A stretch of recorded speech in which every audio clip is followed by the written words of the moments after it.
Well, why is Colin wearing a Tiger Cats shirt? We'll get to that in a moment because it's another Finance Friday. Great to have First Ontario Senior Manager of Business Services, the Marathon Man, Colin Cyr. We'll talk about that in a second too. But so we're doing right now seasonal fluctuations. That's right. Okay, it's warming up as you saw in Brian's forecast. That's right. But it is going to be cooling down. So for small business that really run in the summer, what's some angles that they can work when the season does change for them? Yeah, those businesses that are now going to slow down a little bit. Think outdoor. Restaurants that use outdoor patios, outdoor event spaces, any business that takes advantage of those warmer months. Key for them is really planning ahead. When things are busy, you actually want to set aside a bit of a cash reserve and give yourself a buffer for when things get a little bit slower. And then when things slow down is getting lean with your operations. That's going to help you during those slower months, but operating lean during your the busier months is going to actually help you build that cash reserve.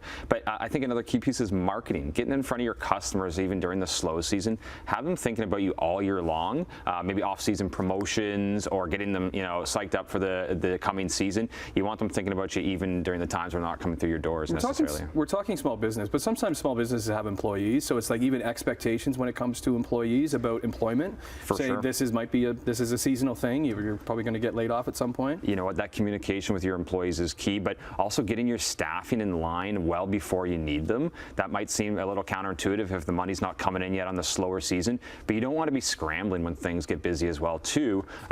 That's where credit facilities can come into place and kind of help those upfront expenses to make sure you can hit the ground running. So let's go to the other side then. Let's go to the cold. So the cold weather businesses now that we're getting there and ramping up for the busy season. Yeah, for those businesses, it's getting in front of your customers early, maybe before the season starts. So think indoor sports facilities. They're going to be ramping up. Everybody's playing Ultimate Frizz or whatever it is this winter.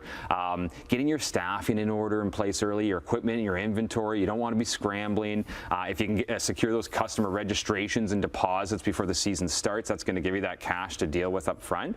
But once again, credit facilities, they can come in place, help you front those costs, and then when the revenues start coming in, you can pay those down, and that's where those things come in handy. Okay, so it's no secret Ticat's been through a tough season. Yeah, unfortunately. No playoffs, last home game this year, but why are you wearing the shirt today?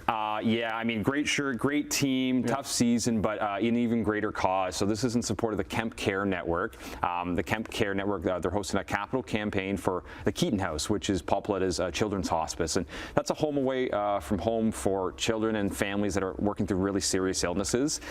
It's a great cause for every shirt that's sold, $30, $5 of that goes towards this campaign. Ticat's got it hosted on their and from the retail store as well as on their website. Grab one tonight if you can at the game. It's for a great cause and in support of the Kemp Care Network. I highly encourage it. Okay, so they're going to be available until October the 31st, and they can on the Ticat's website, as you said, at the retail location at Tim Hortons Field. You got a big weekend. Big weekend. I said Marathon Man because you were running the Toronto Waterfront Marathon. That's right. We got a lot of Hamiltonians heading down there. Yeah, absolutely. You got a good. You're part of a little running group here in the Hammer. Yeah. There's a number of good running crews in the city. Bayfront Endurance, EBRC.